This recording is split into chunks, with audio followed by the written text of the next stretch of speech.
एक मैजिकल दुनिया जहां तुम्हारे पास मैजिकल पेट मतलब फैमिलियर होना बहुत जरूरी है। तभी हमारा हीरो मैजिकल बीस्ट को समन करने की कोशिश कर रहा था, लेकिन वो एक डीमन को समन कर लेता है और अपनी जान बचाने के लिए उसको अपना फैमिलियर बना लेता है। अब वो डीमन हमारे हीरो की हेल्प करेगी या उसको मार देगी। अब आगे क्या होता है ये जानने के लिए वीडियो को देखते रहिए। तो हमें एक मैजिक स्कूल दिखाया जाता है जहां हमारा हीरो जिसका नाम एल्टो है, जिसको टीचर बताते हैं अगर तुम किसी भी क्रिएचर को समन करके उसको अपना फैमिलियर नहीं बना लेते तब तक तुम सेकेंड ईयर में नहीं जा सकते।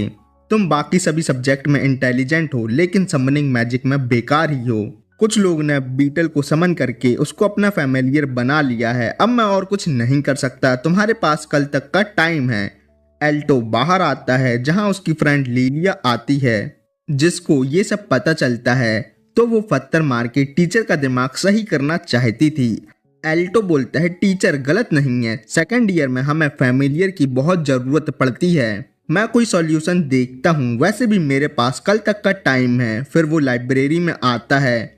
उसने क्रिएचर को समन करने का बहुत ट्राई किया था लेकिन कुछ नहीं हुआ। अब वो अजीबो गरीब और रेयर क्रिएचर को समन करने का सोच रहा था। तभी एल्टो के ऊपर एक बुक गिरती है जो दिखने में बहुत पुरानी और एंशिएंट लग रही थी। फिर हम लोग घर आते हैं जहां हम खुश होते हैं क्योंकि वो पुरानी बुक एक समनिंग बुक है। फिर हम उस बुक के हिसाब से समनिंग सर्कल बनाते हैं और समनिंग मंत्र पढ़ते हैं एकड़म बिगड़म बहन के भाई, और अपना थोड़ा सा ब्लड डालते हैं जिससे मैजिक सर्कल से एक कंचा और आइटम लड़की समन होती है जो डीमन थी क्योंकि उसके हॉर्न और टेल हैं, जिसको देख के हम शर्मा जाते हैं क्योंकि वो निर्वस्त्र थी। उस डीमन गर्ल का नाम वर्मील है जो हमें परेशान करती है और वो हमारी कोई भी बात मानेगी तो हम उसको अपना फैमिलियर बनने को बोलते हैं। जिसके बाद वर्मील की चेस्ट और हमारे हाथ में एक सिंबल बन जाता है और कॉन्ट्रैक्ट पूरा होता है।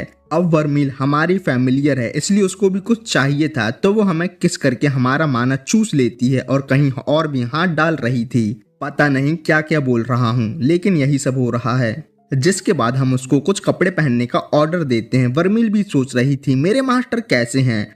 वर्मील फिर हमारी बहन की ब्लैक ड्रेस पहनती है। फिर हम लोग बैठ के बात करते हैं जहां वर्मील को पता चलता है एल्टो मैजिक एकेडमी का स्टूडेंट है। फिर वर्मील हमें बताती है हमारे पास इतना पावरफुल और डेंस माना है जिस वजह से कोई भी क्रिएचर हमसे समन और फैमिलियर बनने से डर रहा था क्योंकि उनके लिए हमारा माना पॉइजन की तरह है। लेकिन वर्मील को ऐसे डेंजरस और पावरफुल माना बहुत पसंद है। फिर हम लोग की और भी बातें होती हैं जैसे वर्मील डीमन है, अच्छी डीमन है या बुरी डीमन है। टीचर ने बताया था डीमन सिटी को डिस्ट्रॉय कर देते हैं।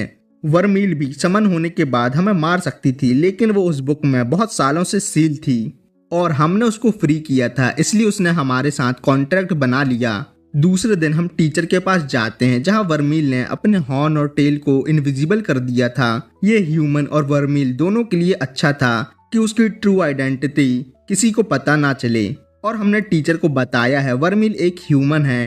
टीचर को लग रहा था हम सेकेंड ईयर में जाने के लिए झूठ बोल रहे हैं क्योंकि ह्यूमन हिस्ट्री में कभी कोई ह्यूमन फैमिलियर नहीं बना था। लेकिन जब वर्मील अपनी चेस्ट में कॉन्ट्रैक्ट का सिंबल दिखाती है तब टीचर मान जाते हैं। अब टीचर सिंबल देख के माने या वर्मील के देख के अरे अरे जाने दो, और वर्मील से पूछते हैं तुम्हें फैमिलियर बनने में कोई प्रॉब्लम तो नहीं है। वर्मील को कोई भी प्रॉब्लम नहीं थी लेकिन इस सबसे लीलिया ज्यादा खुश नहीं थी। नेक्स्ट सीन में वर्मील एल्टो के ऊपर बैठी थी। टीचर ऐसा करने से हमें मना करते हैं तो वर्मील बोलती है बाकी फैमिलियर अपने मास्टर के साथ है और यही तो एकेडमी का रूल है ना। लेकिन अब लीलिया ने बहुत देख लिया था, वो क्लास के बीच में ही अल्टो पे गुस्सा हो रही थी। इस वजह से टीचर ने उसको क्लास से निकाल दिया था। क्लास ओवर होने के बाद लीलिया एल्टो और वर्मील के पास आती है जो कपल के जैसे खड़े थे और लीलिया को वर्मील की वजह से एल्टो पर बहुत गुस्सा आ रहा था। इसी के चलते वो अपनी रेड टाई फेंकते हुए एल्टो को डुअल का चैलेंज देती है। स्कूल का रूल था अगर स्टूडेंट के बीच लड़ाई होती है तो उसको डुअल की हेल्प से सॉल्व करना होता है और जो विनर बनता है वो लूजर से कुछ भी करवा सकता है।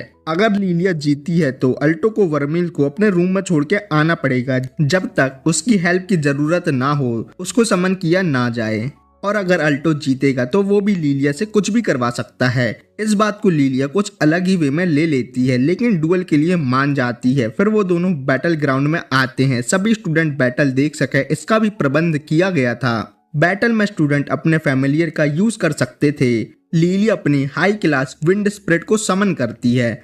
वर्मिल ये देख के हैरान थी कि इतनी छोटी एज में लिलिया ने हाई क्लास विंड स्प्रिट से कॉन्ट्रैक्ट बना लिया है। फिर लिलिया गुस्से से अपना पावरफुल अटैक एल्टो पर करती है। एल्टो के पास इतना टाइम नहीं था कि वो अटैक को ब्लॉक कर सके, लेकिन वर्मिल बोलती है जो कुछ भी हो अब आप मेरे मास्टर हो, मैं आपको प्रोटेक्ट करूंगी, और अटैक को हेड ऑन लेती है। लिलिया को लगता है एल्टो हारा गया, लेकिन विंड अटैक से वर्मिल के कपड़े तक नहीं फटे थे। अब अटैक करने की बारी वर्मिल की थी, जो इवल स्माइल देती है जिससे लिलिया बहुत डर जाती है। वर्मिल अजीब सा अटैक करती है जिससे लिलिया अजीब अजीब आवाजें निकाल रही थी, जिसको देख के सभी लड़के खुश थे और बैटल का विनर अल्टो था। इसलिए लिलिया को एल्टो की बात माननी होगी और वो कुछ भी करने को रेडी है। एल्टो बोलता है मैं चाहता हूँ तुम और वर्मिल दोस्त बन जाओ और एक दूसरे से कभी फाइट नहीं करो, डुअल के ऑर्डर को कोई तोड़ नहीं सकता। फिर वो दोनों भी मान जाती हैं, लेकिन अभी भी उन दोनों में थोड़ी थोड़ी अनबन थी। फिर हम लोग अपने हॉस्टल रूम आते हैं, जहां वर्मिल को लग रहा था लिलिया हमसे प्यार करती है, लेकिन एल्टो बोलता है हम दोनों बचपन के दोस्त हैं और वो कुछ दिनों से अजीब बिहेव कर रही है और कुछ नहीं। वर्मिल ने एल्टो की हेल्प की थी, इस वजह से उसको रिवॉर्ड चाहिए था। फिर उन दोनों का चुम्मा चाटी का काम चलता है। अल्टो बोलता है जब तुम इतनी पावरफुल डीमन हो तो मेरी माना कि तुम्हें क्या जरूरत। वर्मिल बुक में बहुत टाइम से सील थी, इसलिए उसकी पावर कम हो गई थी, अगर वो माना नहीं लेगी तो वो गायब हो जाएगी। और एल्टो का माना बहुत पावरफुल है। एल्टो को लगता है डीमन को फैमिलियर बनाना नॉर्मल जैसा ही है। वर्मिल बताती है ऐसा नहीं है, डीमन के साथ कॉन्ट्रैक्ट से प्रोटेक्टेड होने के बाद भी ह्यूमन मारे जाते हैं, क्योंकि डीमन की ज्यादा पावर और ह्यूमन के पास माना खत्म होने का डिसएडवांटेज होता है। लेकिन मुझे जो चाहिए वो आपके पास है और आपको जो चाहिए वो मेरे पास। और मास्टर अगर आपको किस करके माना देने से कोई प्रॉब्लम है तो मैं किसी और तरीके से भी माना ले सकती हूँ, जिससे एल्टो शर्मा जाता है और बोलता है किस वाला मेथड ही बेस्ट है। फिर नेक्स्ट डे वो दोनों स्कूल आते हैं, जहाँ सब लोग वर्मिल के बड़े बड़े और काले काले बाल देख के हैरान थे। तुम्हें क्या लगा, गंदे आदमी गंदी सोच। अल्टो वर्मिल से बोलता है ऐसा कुछ मत करना जिससे सबका ध्यान तुम्हारे ऊपर आए। तभी वहाँ एक high class dragon familiar out of control हो गया था, जो वर्मिल और अल्टो के पास ही आ रहा था। तभी अपनी वर्मिल एक छोटी सी फ्लेक्स से ड्रैगन को हवा में उड़ा के तारा बना देती है। फिर सीन चेंज होता है, जहाँ प्रिंसिपल बच्चों को बोल रहे थे तुम सब सेकंड ईयर में आ गए हो, जहाँ तुमको और डीप में मैजिक की स्टडी करनी होगी। एल्टो वर्मिल पे गुस्सा होते हुए बोल रहा था नॉर्मल ह्यूमन एक फ्लिक से ड्रैगन को हवा में नहीं उड़ा सकते, लेकिन बाकी लड़कों का ध्यान तो वर्मिल के बड़े बड़े टैंकर पर था। वो दोनों बाहर आते हैं, जहां लिलिया आती है और बोलती है पूरी एकेडमी में रूमर चल रहे हैं कि एक जूनियर और उसकी गर्लफ्रेंड ने एक ड्रैगन को हवा में उड़ा दिया। ये सब तुम्हारे आने के बाद ही हो रहा है। फिर सीन कट होके नेक्स्ट क्लास में आता है, जहां ओल्ड टीचर बता रही थी अगर तुम अपने फैमिलियर को अच्छे से प्यार और उनकी केयर करोगे तो तुम दोनों का रिलेशनशिप और बॉन्ड बहुत अच्छा होगा, लेकिन अगर तुम्हारे प्यार में खोट होगा तो वो रैम्पेज में जाके तुम्हें ही मार देंगी। फिर नेक्स्ट क्लास में सर डीमन सील के बारे में बता रहे थे। डीमन सील में 100 से ज्यादा बैरियर की लेयर होती हैं, इसी वजह से डीमन ह्यूमन वर्ल्ड में नहीं आ सकते। लेकिन डीमन सील की इंफॉर्मेशन बहुत सीक्रेट है। लेकिन अभी भी लिलिया वर्मिल पे गुस्सा हो रही थी, क्योंकि वो अल्टो से चिपक के जो बैठी है। फिर क्लास ओवर हो गई थी, तीनों एक साथ जा रहे थे, जहां वर्मिल और लिलिया अभी भी लड़ रहे थे। एल्टो उनको याद दिला रहा था डुअल का ऑर्डर क्या है। तभी वहाँ 2 सीनियर आते हैं। एक लड़के का नाम अभी हम टपका रखते हैं और सीनियर का नाम रैक्स है। टपका रैक्स से बोलता है भैया यही वो लड़की है जिसने मेरे ड्रैगन को तारा बना दिया। रैक्स और टपका ड्रैगन राइडर हैं। ये एक क्लब है जिसमें वो लोग हैं जिनके पास ड्रैगन फैमिलियर है। रैक्स को लग रहा था वर्मिल इतनी पावरफुल नहीं है कि उसने ड्रैगन को मारा हो। उसके हिसाब से हम लोग ने कुछ ट्रिक का यूज किया है इस सब को करने में। वर्मिल टपका और रैक्स का भेजा फ्राई कर रही थी। तब तक एल्टो उन दोनों के पीछे जाके अपने मैजिक से उन लोगों को क्रिस्टल में ट्रैप कर देता है। वर्मिल के हिसाब से एल्टो इतनी कम एज में बहुत टैलेंटेड है, क्योंकि एल्टो का क्रिस्टल मैजिक एडवांस मैजिक है। फिर वो दोनों बहुत खुश होते हैं। रैक्स इतनी आसानी से हार तो मान नहीं सकता था, इसलिए वो अपने फैमिलियर को समन करता है, जो एक डायनासोर है, जिसको देख के लिलिया और एल्टो डर जाते हैं। रैक्स 5th ईयर स्टूडेंट है। अगर वर्मिल किसी और तरीके से उससे माफी मांगती है तो वो सब भूल जाएगा और वर्मिल की बॉडी उसके टाइप की है, लेकिन एल्टो इसके लिए नहीं मानता।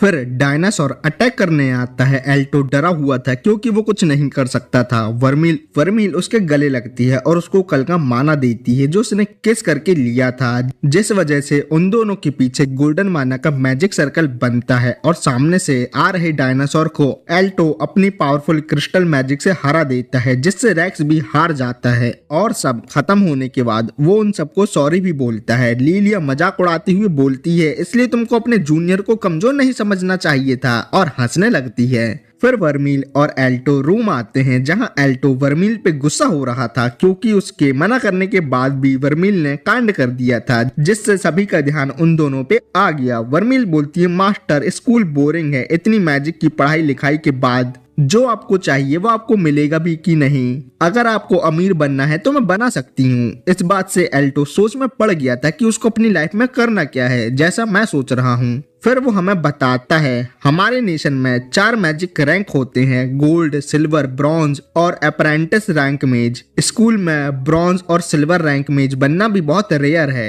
लेकिन एल्टो को गोल्ड रैंक से भी ऊपर का मेज बनना है जो दुनिया के लिए कुछ रेयर और अलग करके मैजिक रिसर्च में कंट्रीब्यूट करके बना जा सकता है, और वो रैंक प्लेटिनियम रैंक है। वर्मील एल्टो को अपने टैंकर में लेते हुए बोलती है, मैंने सही बंदे को अपना मास्टर बनाया है और प्लेटिनियम मेज बनने में मैं आपकी हेल्प करूंगी। फिर अपने कपड़े उतारने लगती है क्योंकि उसको अब ऑल्टो से माना भी जो चूसना है, लेकिन कहीं और से। दूसरे दिन वर्मील तो बहुत खुश लग रही थी, लेकिन एल्टो नहीं। तभी उन दोनों के पास लीलिया आती है जो एल्टो को ऐसा देख के समझ जाती है इस सब के पीछे वर्मील ही होगी। तभी वहाँ 2 लोग आते हैं जिसमें लड़के का नाम मार्कस है और लड़की का नाम शेरल है जो उसकी सर्वेंट है। मार्कस नोबल फैमिली में से है और एल्टो का राइवल है, और एल्टो ने कल सीनियर को डुअल में हराया है, इस बात से वो बहुत खुश है। तभी वहाँ सर आते हैं और बोलते हैं, तुम तीनों को प्रिंसिपल ने बुलाया है। फिर शेरल, लीलिया और एल्टो प्रिंसिपल से मिलने आते हैं, जिनके साथ वर्मील भी थी।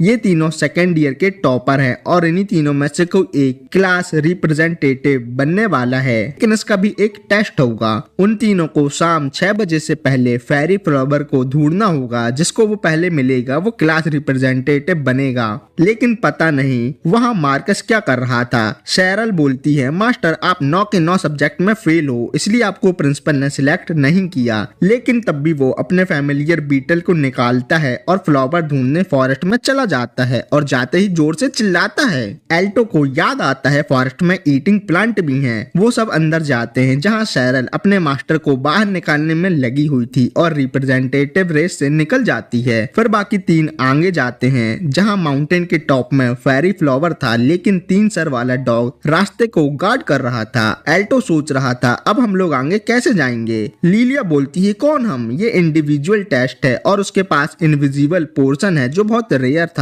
लेकिन एल्टो बताता है इस डॉग के सूंघने की पावर बहुत ज्यादा है। लीलिया बोलती है, लेकिन अभी उसको सर्दी है, मैं वहां जा सकती हूँ। लीलिया ने ये पोर्शन रात में छुपके एल्टो के रूम को देखने के लिए लिया था, लेकिन अभी ही पोर्शन का यूज कर लेती है और गायब हो जाती है, लेकिन उसके कपड़े दिख रहे थे। फिर वो अपने कपड़े उतारने लगती है और एल्टो को वहां से भगा देती है, और बहुत शर्मा रही थी क्योंकि वो एल्टो के सामने निर्वस्त्र जो हो रही है। एल्टो को वर्मील परेशान कर रही थी, मास्टर थोड़ा सा तो देख लो, अरे देख लो कुछ नहीं होता। लीलिया डॉग के पास जा रही थी और बहुत शर्मा रही थी। वर्मील एल्टो को बोलती है, मास्टर लीलिया जीत जाएगी, आपको भी कुछ करना चाहिए। एल्टो वर्मील से बोलता है, तुमने कल मुझे जो माना दिया था वो फिर से दे सकती हो क्या?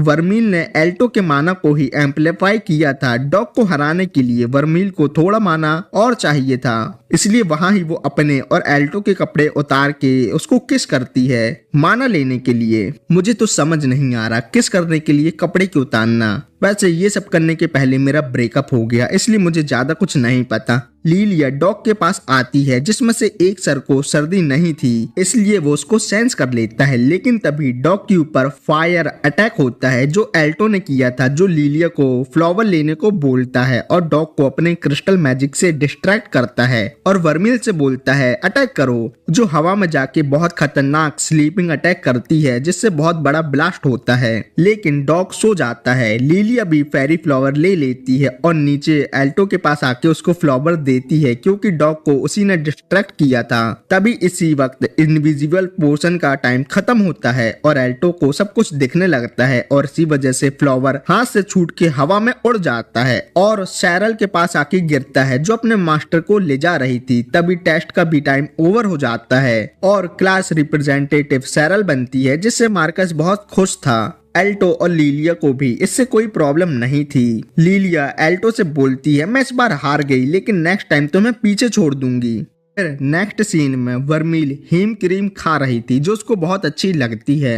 वर्मिल सील थी तो अभी का मॉडर्न वर्ड उसके लिए फ्यूचर वर्ड है। एल्टो अभी भी वर्मिल के बारे में ज्यादा कुछ नहीं जानता। वर्मिल को और भी हीम क्रीम खानी थी। एल्टो बोलता है ज्यादा खाओगी तो मोटी हो जाओगी। तभी वहाँ हवा में ड्रैगन राइडर जा रहे थे जिनके साथ उनकी लीडर क्रिस भी थी। फिर वर्मिल एल्टो को भी हीम क्रीम खाने को देती है और एल्टो शर्मा शर्मा के उसको खाता है। फिर मार्कस, एल्टो और बाकी सब ट्रेनिंग करने के बाद आराम कर रहे थे जहां ड्रैगन राइडर की कैप्टन क्रिस की बात हो रही थी। क्रिस ने ही ड्रैगन राइडर क्लब को स्टार्ट किया था और उसी को इतना पॉपुलर बनाया था। क्रिस के पास आउट होने के बाद रॉयल एयर फोर्स भी उसको रिक्रूट करना चाहती है और क्रिस एकेडमी के 7 गोल्डन मेजेस में से एक है और काउंसिल की मेंबर भी है। एल्टो को अभी पता चला है कि एकेडमी में रहते हुए भी गोल्ड रैंक मेज बना जा सकता है। लीलिया वर्मिल को स्टूडेंट काउंसिल के बारे में और काउंसिल मेंबर के बारे में बताती है। स्टूडेंट काउंसिल में अलग अलग क्लब के 5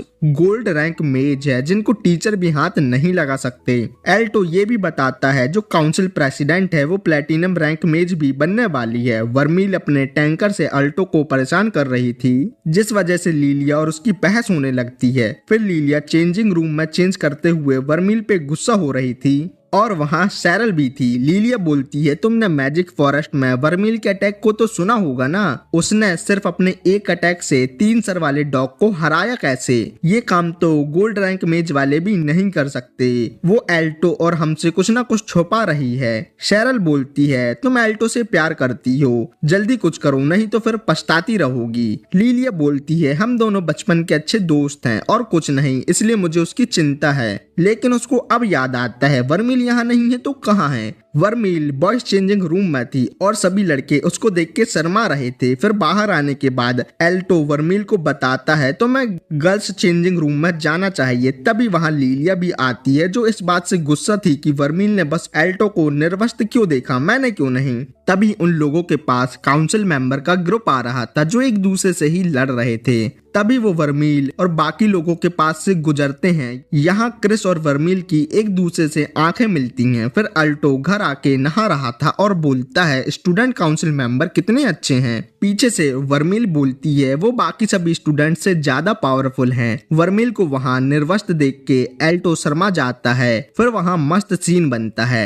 वर्मिल एल्टो से पूछती है आपके पास डीमन फैमिलियर है, मैं आपको काउंसिल स्टूडेंट जितना स्ट्रॉन्ग बना सकती हूँ। फिर सीन रेक्स पर आता है जिसको क्रिस मारते हुए बोलती है तुम अपने जूनियर से हार गए जिसके पास फैमिलियर भी नहीं है। टपका बताता है एल्टो के पास ह्यूमन फैमिलियर है जो एक लड़की है। ये सुन के क्रिस को वर्मिल की याद आती है लेकिन तब भी वो रेक्स को बहुत मारती है जिससे उसके जूते में खून लग जाता है और वो बोलती है इसको साफ करो तो मैं तुम्हें माफ करके क्लब में वापस ले लूंगी। रेक्स भी समझ जाता है एल्टो, लीलिया और वर्मिल ने सही कहा था, ड्रैगन राइडर बहुत बेकार हैं। इसके बाद वो खुद ही क्लब को छोड़ देता है जिसके बाद भी क्रिस उसको बहुत मारती है और अब क्रिस को एल्टो पर बहुत इंटरेस्ट आ गया था। फिर नेक्स्ट सीन में रेक्स हॉस्पिटल में था जिससे लीलिया, एल्टो और वर्मिल मिलने आए थे। रेक्स की हॉस्पिटल वाली बात टपका ने बाकी सबको बताई है। रेक्स बोलता है ज्यादा कुछ नहीं हुआ, एक पागल लड़की से मेरी लड़ाई हो गई थी जिससे मुझे थोड़ी बहुत खरोच आई है और कुछ नहीं। और एल्टो से पूछता है तुम्हें डायनासोर कैसे लगते हैं? एल्टो को डायनासोर स्ट्रॉन्ग, डरावने और कूल सब एक साथ लगते हैं। टपका बताता है रेक्स अब ड्रैगन राइडर नहीं है। ये सब सुन के एल्टो क्रिस से डुएल करने के लिए जा रहा था क्योंकि वो रेक्स की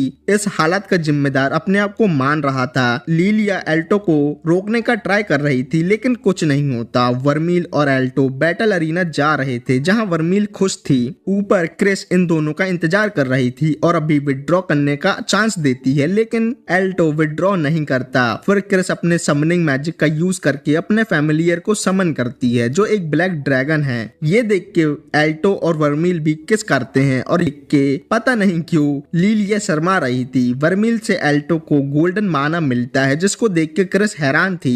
तब का रैक्स को आके बताता है जो डायनासोर वाली बुक पढ़ रहा था। एल्टो क्रिस से डुएल कर रही है। एल्टो क्रिस पे अपना क्रिस्टल अटैक करता है जिसको वो अपने फायर बॉल से रोक देती है और दूसरा फायर बॉल अटैक करती है जिसको वर्मील रोक लेती है जिससे वो थोड़ी जल जाती है और बोलती है बताओ तुम अपनी फुल पावर से अपने जूनियर से लड़ रही हो। क्रिस बोलती है एक शेर खरगोश पे अपनी फुल पावर से अटैक कर सकता है लेकिन एक ड्रैगन कभी नहीं करता। ये तो तुम्हारी पनिशमेंट है अपने सीनियर की बात ना मानना और उनकी डिसरिस्पेक्ट करना। और अटैक करती है जिसको वर्मील ब्लॉक करके एल्टो को बचा रही थी जिससे वो बहुत घायल भी हो रही थी। क्रिस ये देख के हैरान है कि वर्मील बिना मैजिक प्रोटेक्शन के उसके अटैक को ब्लॉक कैसे कर रही है। एल्टो अपने क्रिस्टल फायर करता है जिसको क्रिस खत्म कर देती है और सोचती है ये सेकंड ईयर के हिसाब से पावरफुल तो है। वर्मील के पास जितना भी माना बचा हुआ था वो एल्टो को देती है जिससे एल्टो बहुत सारे क्रिस्टल बना के अटैक करता है जिससे ब्लास्ट होता है और क्रिस के साइड सब तबाह हो गया था और लग रहा था क्रिस हार गई। लेकिन क्रिस सही सलामत अपने ब्लैक ड्रैगन में थी और बोलती है तुम्हें मुझे अपने ड्रैगन पर आने नहीं देना चाहिए था, अब तो तुम लोग गए।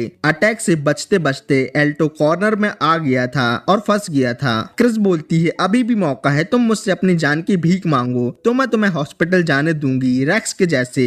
एल्टो क्रिस से पूछता है तुम बाकी सबको नीची नजरों से क्यों देखती हो। क्रिस बताती है ड्रैगन से लोग क्यों डरते हैं, उनके शार्प पंजे से या फिर उनकी ब्रेथ से नहीं, उनकी हवा में उड़ने की एबिलिटी से जिससे वो स्काई के राजा हैं और मैं भी ऐसी ही हूँ और बाकी सब मेरे सामने जमीन के कीड़े हैं। और अटैक कर देती है। दो काउंसिल मेंबर ये सब देख रहे थे जहाँ चश्मस वाला लड़का वहाँ से चला जाता है क्योंकि क्रिस ही जीतने वाली थी। क्रिस के अटैक से वर्मील एल्टो को बचा रही थी और बोलती है मास्टर आप अपना माना इकट्ठा करो, मैं एक ही हिट में उस ड्रैगन को तारा बना दूंगी। क्रिस बोल रही थी मेरे स्काई से अटैक करने की वजह से तुम कुछ नहीं कर सकते और जिस मेज के पास स्ट्रॉन्ग फैमिलियर है वो और भी पावरफुल होते हैं। रैक्स का डायनासोर छिपकली है, ड्रैगन नहीं, वो दोनों ही कमजोर हैं, तो मैं उन्हें नीची नजरों से क्यों ना देखूं। एल्टो को रैक्स की डायनासोर वाली बात याद आती है और बोलता है सबके फैमिलियर उनके लिए खास होते हैं। क्रिस बोलती है अगर ऐसा ही है तो तुम मुझे प्रूव करके बताओ और डुअल एक दूसरे की बात साबित करने के लिए ही तो किया जाता है। वर्मील भी क्रिस की इस बात से सहमत थी इसलिए एल्टो और वो अपना बहुत सारा गोल्डन माना यूज करते हैं। क्रिस भी सोच रही थी इतने सारे पावरफुल अटैक करने के बाद इन लोगों के पास इतना सारा माना आया कहां से। एल्टो अपना क्रिस्टल अटैक और क्रिस अपना फायर अटैक करती है। एल्टो का क्रिस्टल फायर अटैक को खत्म कर देता है लेकिन क्रिस को एल्टो नीचे नहीं दिख रहा था और दिखता भी कैसे क्योंकि क्रिस्टल की हेल्प से वर्मील ऊपर जो आ गई थी जिसकी गोद में एल्टो था। सीन टपका पे आता है जहां रैक्स मैच नहीं देख रहा था क्योंकि उसको भरोसा ही नहीं था कि क्रिस को कोई जूनियर हरा सकता है। सीन एल्टो पर आता है जो क्रिस्टल बना के क्रिस के गले में रख के उसको हरा के जीत जाता है। फिर सीन चेंज होता है जहां बहुत सी लड़कियां एल्टो की दीवानी हो गई थी क्योंकि उसने गोल्ड रैंक को जो हराया है। लेकिन लीलिया ये सब देख के खुखियानी बिल्ली की जैसे कपड़ा काट रही थी। सैरल बोलती है ऐसा होना तो नॉर्मल है लेकिन लीलिया को लड़कियों पर बहुत ही ज्यादा गुस्सा आ रहा था।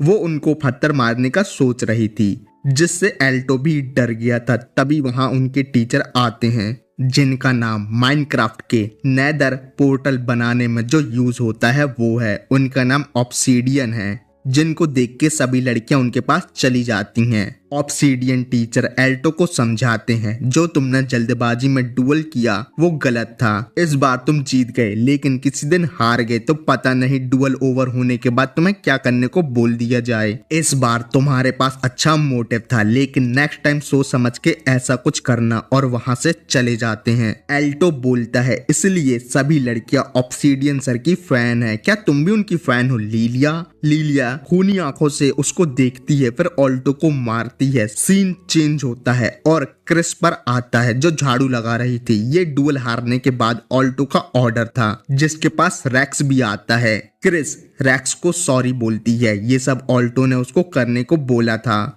रैक्स भी क्रिस को माफ करके उसकी हेल्प करता है। फिर सीन रात में एल्टो पर आता है जो सो रहा था और उसको वर्मील किस करती है जिससे एल्टो की आंखें खुलती है। एल्टो ने वर्मील को सोते टाइम किस करने को मना किया है। वर्मील ने काउंसिल मेंबर क्रिस को हराया था इसलिए वो अपना रिवॉर्ड ले रही थी। एल्टो का मानना ये था जिससे तुम प्यार करते हो तुम्हें उसी को किस करना चाहिए। वर्मील भी मजे लेते हुए बोलती है मैं तुमसे प्यार तो करती हूँ इसलिए तो किस करती हूँ। दूसरे दिन एल्टो की हालत खराब थी लेकिन वर्मील बहुत ग्लो कर रही थी। एल्टो वर्मील के कल प्यार वाली बात के बारे में सोच रहा था। फिर वो ऑब्सीडियन सर के पास आता है और उनको पूछता है क्या कोई डीमन ह्यूमन से प्यार कर सकता है।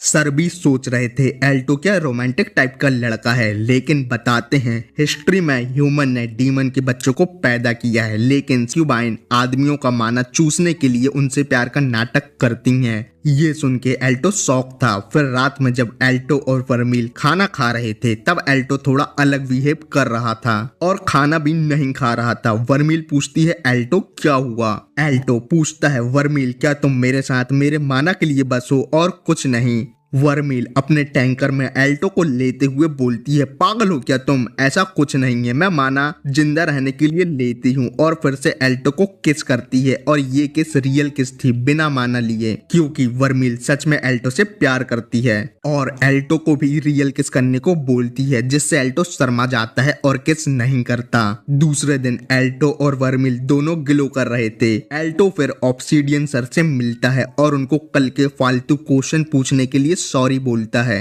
अब सर का काम स्टूडेंट के क्वेश्चन का आंसर देना ही होता है तो वो कुछ नहीं बोलते और ये देख के खुश हैं कि एल्टो कल के जैसा सैड नहीं है। नहीं तो एल्टो कल दिल टूटे आशिक के जैसा था और पूछते हैं तुम किसी रिलेशनशिप में हो कि नहीं। एल्टो इस बात से शर्मा जाता है और बताता है वो अभी इसके लिए रेडी नहीं है। ऑब्सीडियन एल्टो को बताते हैं लड़कियों से संभल कर रहना क्योंकि हर लड़की एक शैतान होती है। थोड़ी ज्ञान की बातें बताता हूँ, किसी भी लड़की से अटैच मत होना क्योंकि कभी ना कभी तुम्हें अलग तो होना ही होगा, फिर तुम्हें बहुत रिग्रेट होगा। अटैचमेंट से दर्द मिलता है और कुछ नहीं। फिर नेक्स्ट सीन में एक स्टूडेंट ऑब्सीडियन सर से मिलने आती है। सर उससे कुछ करवाना चाहते हैं। वो लड़की सर से प्यार करती है और सर भी उससे प्यार करने का नाटक कर रहे हैं। ये एक सीक्रेट है लेकिन तब भी मैं बता रहा हूँ और उनके पास एक अजीब सा इंजेक्शन भी है। फिर सीन कट होता है और एक रूम पर आता है जो पूरी तरीके से बर्फ में जम चुका है और वहाँ वही लड़की है जो सर से प्यार करती है और वो भी बर्फ में जम गई है। पूरे एकेडमी में र्यूमर घूम रहे हैं कि 4th ईयर की एक लड़की और उसका रूम बर्फ में जम चुके हैं।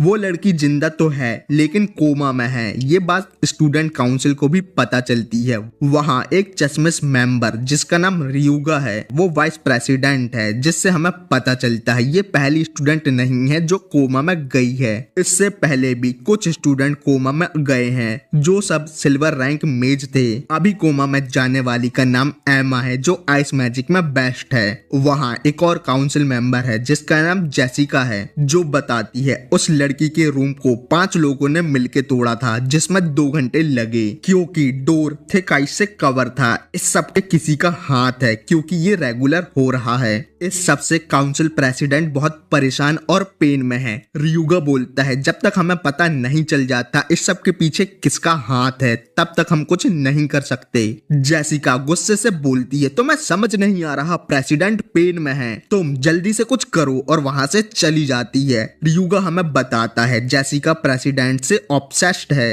सीन एल्टो पर आता है जो वर्मील की हाइट मेजर कर रहा है।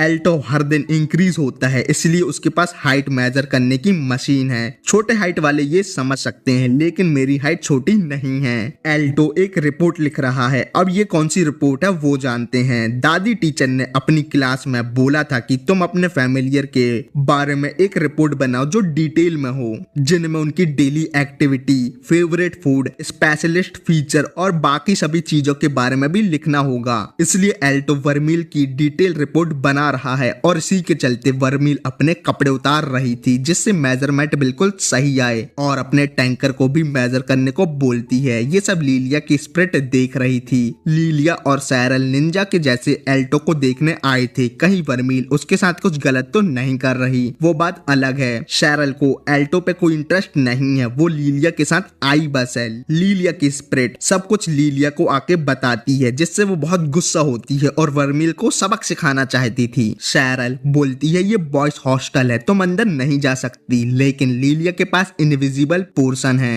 और एल्टो के रूम की एक्स्ट्रा की जिससे वो अंदर जा सकती थी। लीलिया इनविजिबल होके एल्टो के पास जा रही है और रास्ते में उसको एक लड़का भी मिलता है। एल्टो वर्मिल के टैंकर का साइज ले रहा है और बोलता है तुम कपड़े पहनो, मुझे तुम्हारे लेग को मेजर करना है और उससे अपने हॉर्न और टेल को इनविजिबल करने को बोलता है। तभी लीलिया रूम खोल के अंदर आके बुक शेल्फ के सामने छुप जाती है और उसी वक्त एल्टो को एक बुक चाहिए थी तो वो लीलिया के पास आता है और उसके टैंकर की बटन दबा देता है, लेकिन पता नहीं क्यों लीलिया इस सबसे खुश लग रही है। एल्टो वर्मिल से बोलता है फेवरेट चीज में तुम्हें स्वीट पसंद है, मैं ये लिख रहा हूँ और शॉपिंग करने के लिए लेट हो गया था और वो वर्मिल को भी अपने साथ चलने को बोलता है। वर्मिल जाने से पहले स्वीट के साथ एल्टो भी पसंद है ये लिख देती है। सीन क्रिस पर आता है जो घायल है और उसका ब्लैक ड्रैगन भी, और इस सब के पीछे रैक्स और उसके डायनासोर का हाथ है जो बहुत डेंजरस हो गए हैं। सीन रैक्स के पास्ट पे आता है जहां उसने एक बहुत बड़े एग को समन किया है और बड़े एग से ड्रैगन आते हैं। तभी क्रिस उसके पास आती है और उसके एग से वो बहुत पावरफुल ड्रैगन को हैच होते हुए देखना चाहती है और इसी तरह क्रिस और रैक्स की बात स्टार्ट हुई थी। फिर सीन वर्मिल और एल्टो पर आता है जो मार्केट में वेजिटेबल की शॉपिंग करने आए हैं, लेकिन वर्मिल को डेजर्ट खाना है, लेकिन एल्टो के पास कम पैसे बचे हैं तो वो वर्मिल के लिए डेजर्ट नहीं ले सकता, जिससे वर्मिल छोटे बच्चों के जैसे गुस्सा होकर शॉप के बाहर बैठ जाती है और घर जाने का नाम भी नहीं ले रही थी। इसलिए एल्टो भी हार मान जाता है और डेजर्ट दिलाने के लिए मान जाता है, जिससे वर्मिल उससे बहुत ज्यादा खुश होती है और उसको पब्लिक प्लेस में किस करती है। एल्टो वर्मिल को बताता है हम पब्लिक प्लेस में हैं अभी। वर्मिल बोलती है लेकिन मास्टर आप ही ने तो बोला है जब तुम किसी से प्यार करते हो तब तुम उन्हें कहीं भी किसी भी टाइम किस कर सकते हो। एल्टो पब्लिक प्लेस में किस करने को मना करता है, लेकिन इस बार वर्मिल ईविल तरीके से एल्टो को किस करके उसका माना चूस लेती है। फिर वहाँ टपका की एंट्री होती है जो बोलता है मेरे ब्रो को हेल्प की जरूरत है। सीन क्रिस पर आता है जो रैक्स से पिट रही है और क्रिस को ऐसा देख के रैक्स खुश था। रैक्स पहले से बदल गया है, वो अपने होशो हवास में नहीं है। क्रिस रैक्स से बोलती है तुमने अपने साथ क्या किया है। रैक्स के हिसाब से उसे खुद नहीं पता उसके साथ क्या हुआ है, वो अपने होशो हवास में नहीं है। क्रिस फायरबॉल अटैक करती है लेकिन इससे भी रैक्स को कुछ नहीं होता, उल्टा रैक्स की बॉडी स्टोन से कवर हो जाती है। वो क्रिस को आके और मारता है। पहले रैक्स को लग रहा था क्रिस को मारने से उसे अच्छा लगेगा, लेकिन अब ऐसा कुछ नहीं था। वो अर्थ मैजिक से क्रिस को मारता है, फिर उसको पकड़ते हुए उसकी बेइज्जती करता है। क्रिस रोते हुए ऐसा करने से रैक्स को मना कर रही थी। तभी वहां टपका, एल्टो और वर्मिल आते हैं। रैक्स एल्टो को भी मारना चाहता था क्योंकि उसने उसकी हेल्प की थी। एल्टो क्रिस के पास आता है। क्रिस एल्टो को यहाँ से भागने को बोलती है, लेकिन एल्टो क्रिस की ऐसी हालत का रैक्स को सबक सिखाना चाहता है। रैक्स से अजीब सा माना निकलता है जो डीमन माना है, जिसको वर्मिल पहचान जाती है, लेकिन ये बात अभी रिवील नहीं हुई है। फिर रैक्स अपने डायनासोर को समन करता है जो उसी के जैसे बदल चुका था और स्टोन में कवर है। वर्मिल अपने डीमन पावर का यूज करने ही वाली थी कि वहां एक सिल्वर बाल वाली लड़की आती है और अपनी तलवार को समन करती है जिसमें एक आंख है और रैक्स और उसके डायनासोर पर अटैक करके उनके स्टोन काट देती है और उस लड़की के अटैक का नाम जजमेंट सॉर्ड है और ये लड़की और कोई नहीं स्टूडेंट काउंसिल प्रेसिडेंट एलेना है। फिर एलेना क्रिस के पास आके उसका हालचाल पूछती है और बेइज्जती करते हुए बोलती है तुम इतने कमजोर आदमी से हार गई। रैक्स अभी भी फाइट करना चाहता था लेकिन बेहोश होकर गिर जाता है। क्रिस को रैक्स की चिंता थी। नेक्स्ट सीन में रैक्स हॉस्पिटल में आराम कर रहा है। स्टूडेंट काउंसिल मेंबर मीटिंग कर रहे हैं जहां रैक्स वाले इंसिडेंट को 3 दिन हो गए हैं और रैक्स के मामले से ये साबित हो गया है कि इस सब के पीछे किसी का हाथ है और इसमें ड्रग या ब्लैक मैजिक का यूज किया गया है। लेकिन किस चीज का यूज किया गया है वो हमें पता नहीं, इसलिए हम बाकी लोगों को ठीक नहीं कर सकते।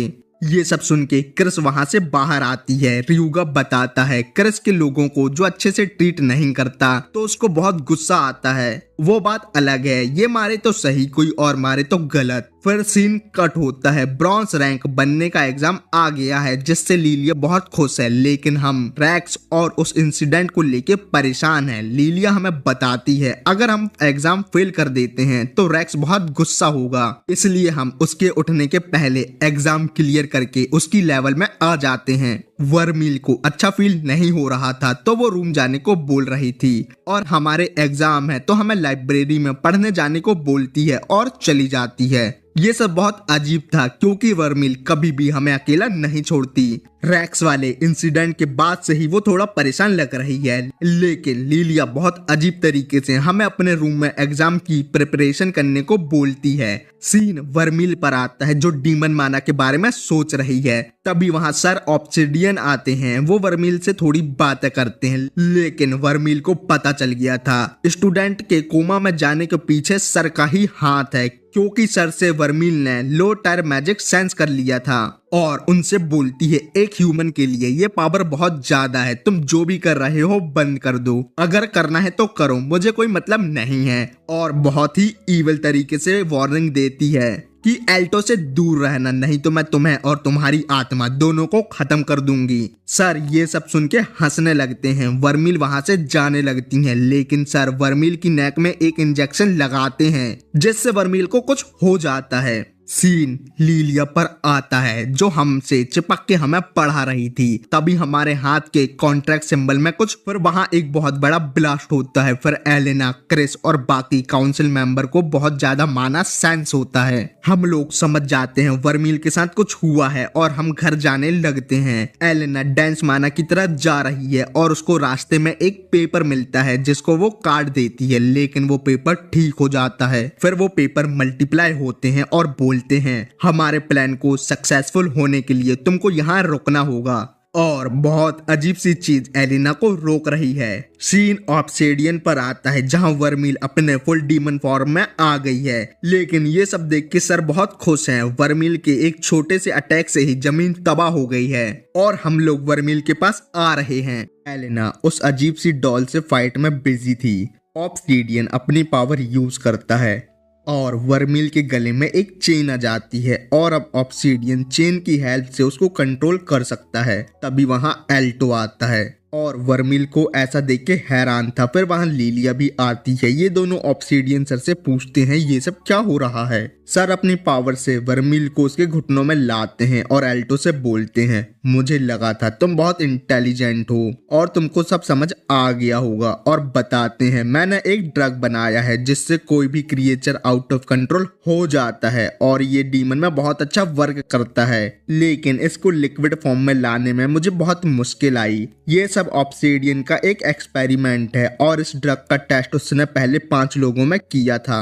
एल्टो और लिलिया को अभी भी कुछ समझ नहीं आ रहा था। ऑब्सिडियन बोलता है सब चीज के पीछे मैं ही था। फिर एल्टो को सब समझ आ जाता है और उसको वर्मिल की अच्छी मेमोरीज याद आती हैं और वो वर्मिल को इस हालत में देख के बहुत ही ज्यादा गुस्सा होता है, जिससे फैमिलियर कॉन्ट्रैक्ट में कुछ होता है और वर्मिल ऑब्सिडियन की चेन तोड़ के आजाद हो जाती है और उस पर अटैक करने आती है, लेकिन तभी एल्टो ऑब्सिडियन को बचा लेता है और वर्मिल का अटैक उसके आर पार हो जाता है, जिससे वर्मिल को भी थोड़ा थोड़ा होश आ रहा था। फिर हमें वर्मिल के बारे में बताया जाता है जब वो बुक में सील थी वहां उसको ऐसा लग रहा था जैसे वो गहरे पानी में डूब रही है जहां अंधेरे और खामोशी के अलावा कुछ नहीं था, लेकिन तब भी वर्मिल को किसी चीज की डिजायर थी। फिर वहां एक गेट अपीयर होता है जिसके बाहर एल्टो था। प्रेजेंट में एल्टो को डोनट बना देख वर्मिल बहुत ज्यादा रोने लगती है और चेंज होके और भी ज्यादा डेंजरस हो जाती है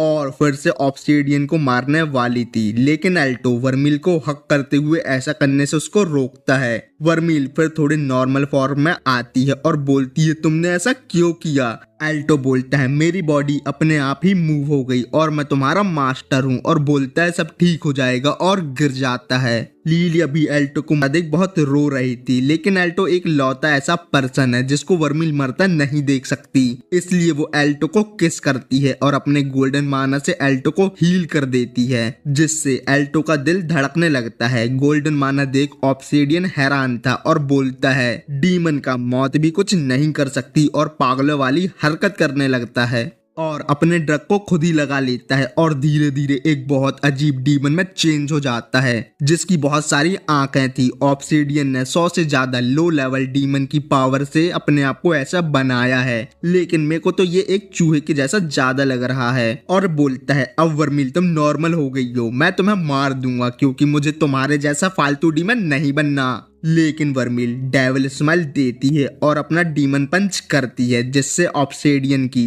आधी बॉडी खत्म हो गई थी। इस सब से ऑब्सिडियन की फट जाती है और वो भागने की कोशिश करता है, लेकिन स्काई में क्रिस उसका इंतजार कर रही थी और उस पर अटैक कर देती है जिससे वो थोड़ा नीचे आता है जहां वर्मिल उसको बहुत मारती है और नीचे फेंक देती है। क्रिस वहां से चली जाती है।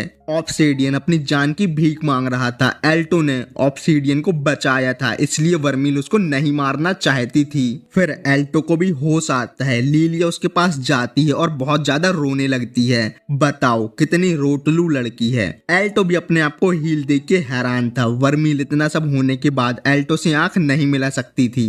सीन एलेना पर आता है जहां वो अजीब सी डॉल बोलती है हम फिर से मिलेंगे। फिर सीन एल्टो और वर्मिल पर आता है जहां एल्टो बताता है डॉक्टर भी मेरे को इतना जल्दी हील देख बहुत हैरान थे। वर्मिल एल्टो से बोलती है मेरे अटैक से तुम मारे गए थे। एल्टो बोलते हैं तो क्या हुआ, तुम्ही ने तो मुझे जिंदा कर दिया, देखो मैं फिट एंड फाइन हूँ। वर्मिल यहाँ बहुत बड़ा राज खोलती है।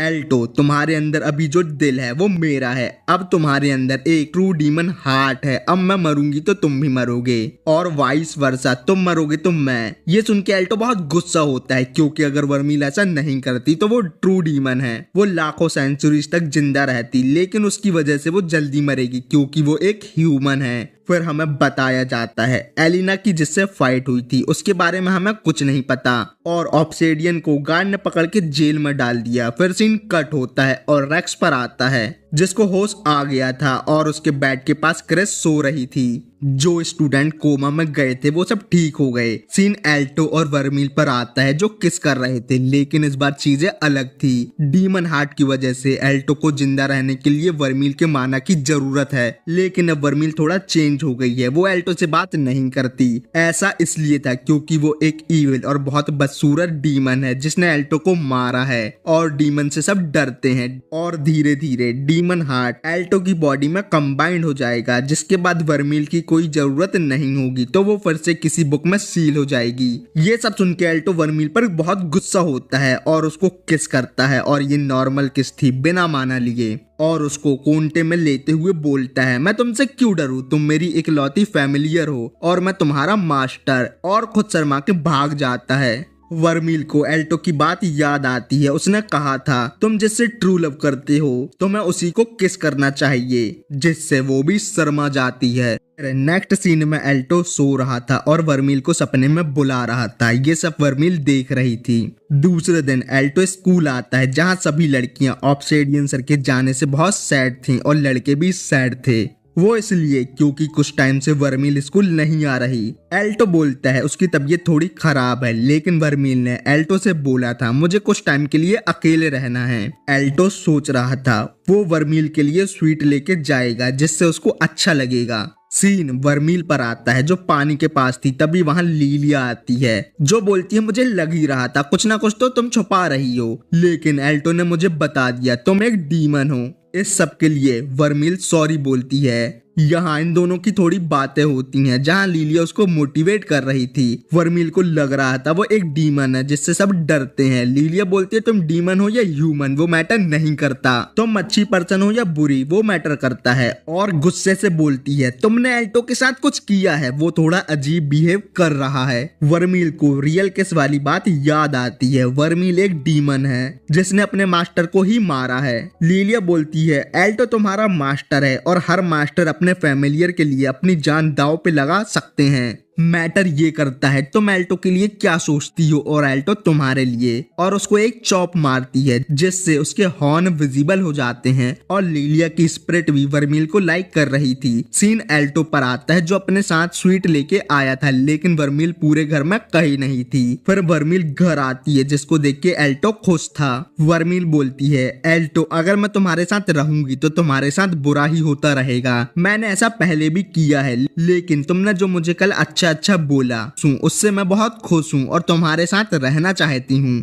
काश मेरी एक्स भी ऐसा ही बोलती। खैर ये सब सुन के एल्टो रिलीफ फील करता है क्योंकि उसको लग रहा था कल रात वाली बात वो वर्मील में थोप रहा है, और बोलता है मैं तुम्हारा मास्टर हूँ, तुम्हें जो चाहिए तुम वो बोलो, मैं सब पूरा कर दूंगा। देखो मैं तुम्हारे लिए डोनट भी लाया हूँ। वर्मील एल्टो से एक रियल किस मांगती है, जो किस एल्टो करे वो नहीं। एल्टो ऐसा ही करता है और बोलता है तुम्हें बस यही चाहिए था। दूसरे दिन एल्टो अपनी यूनिफॉर्म पहन रहा था। वर्मील भी अपनी यूनिफॉर्म पहन के आती है जो थोड़ी बड़ी थी। टीचर ने एल्टो से बोला था ये सबसे बड़ा साइज है, कम से कम यही पहना दो अपने फैमिलियर को। एल्टो सोच रहा था वो एम्बेरसमेंट के मारे ही मारा जाएगा और बोलता है हम बाद में तुम्हारे लिए न्यू क्लोथ ले लेंगे। वर्मील आज से स्कूल जाने वाली थी क्योंकि कुछ क्लासेस में फैमिलियर की जरूरत होती है। फिर सीन कट होता है और एक जगह पर आता है जहां सब लोग मरे हुए थे। वहां एक लड़का और एक लड़की थी। लड़का फोन में बात कर रहा था कि प्रोफेसर ऑब्सिडियन फेल हो गया, उसको टीम में लेना ही नहीं चाहिए था। पीछे से लड़की बोलती है लेकिन उसकी रिसर्च काम की है, वो हमारे टाइटल को लेने के लिए क्वालिफाई है। तभी एक बचा हुआ आदमी उस लड़के पर अटैक करता है जो लॉलीपॉप खा रहा था, लेकिन उस आदमी पे एक अटैक होता है जिससे वो मारा जाता है। ये दोनों प्लेटिनियम रैंक मेज हैं। लड़के का नाम इयोलाइट और लड़की का नाम हीलियो है। इयोलाइट निकाला हुआ प्लेटिनियम रैंक मेज है। सीन वर्मील पर आता है जो स्कूल आ गई थी। सभी लड़के उसको देख के खुश थे और सबसे ज्यादा खुश तो एल्टो के क्लास के लड़के थे, और अब उनने वर्मील को देख लिया और अब वो शांति से मर सकते हैं। लेकिन कुछ लोग इस बात से परेशान हैं कि वर्मील की ब्लैक ड्रेस अच्छी है या उसकी न्यू यूनिफॉर्म।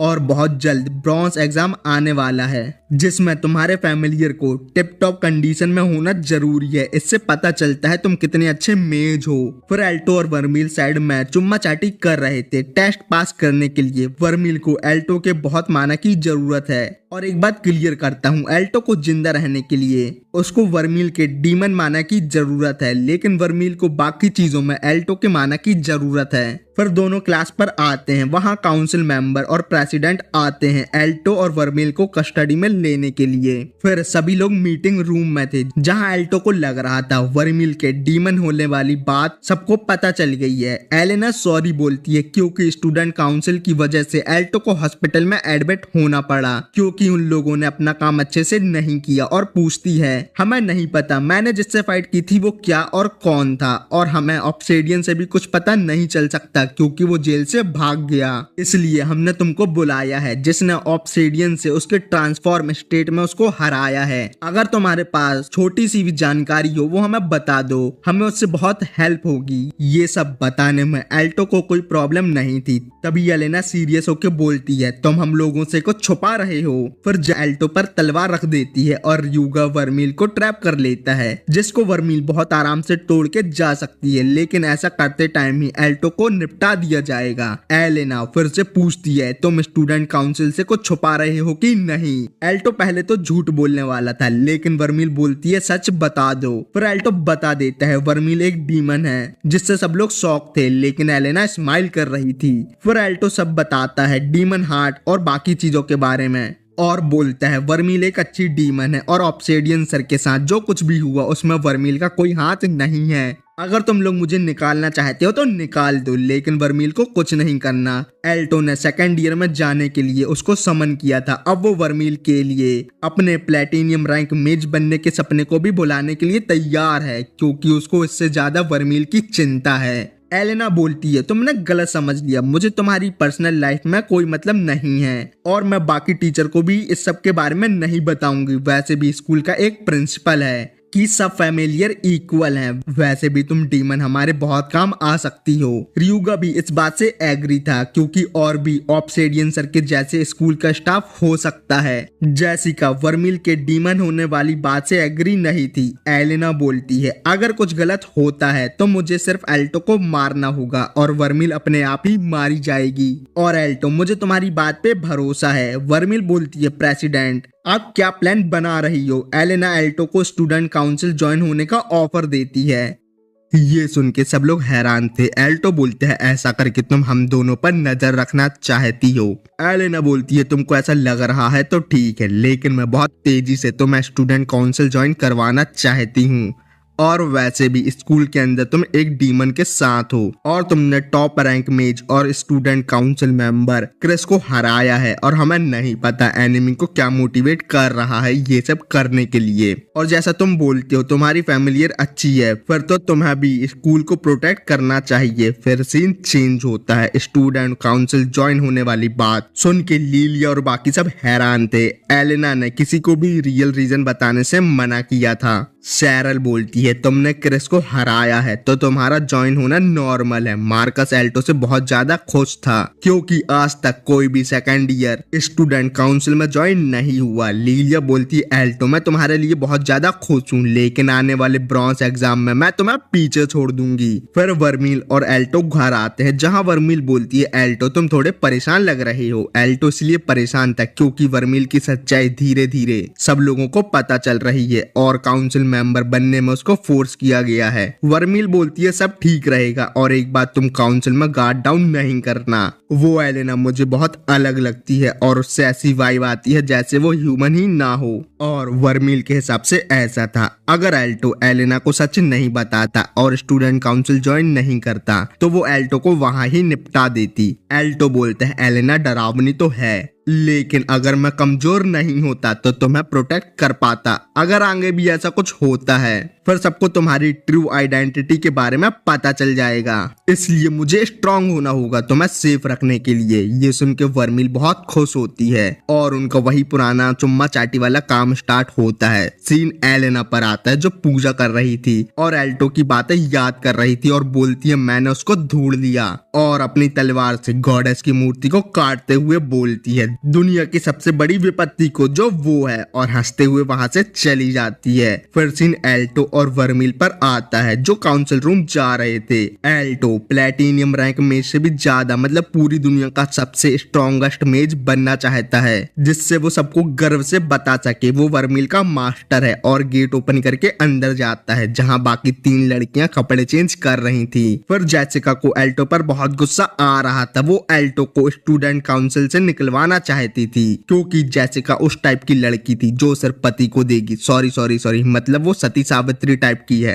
एलेना बोलती है हमारी ही गलती, हमने डोर को लॉक नहीं किया। वो छोड़ो, आज की मीटिंग मैंने इस पे डिस्कशन करने के लिए रखी है। ये पेपर उस मेज का है जिससे मैंने फाइट की थी। क्रिस पेपर को एग्जामिन कर रही थी। एलेना बताती है अप्रेजल स्पेशलिस्ट ने एग्जामिन किया और बताया है इसमें जो मैजिक फॉर्मूला यूज हुआ है उसका बुक ऑफ हिस्ट्री में कोई रिकॉर्ड नहीं है और गोल्ड रैंक मेज भी इसको अच्छे से एग्जामिन नहीं कर सकते।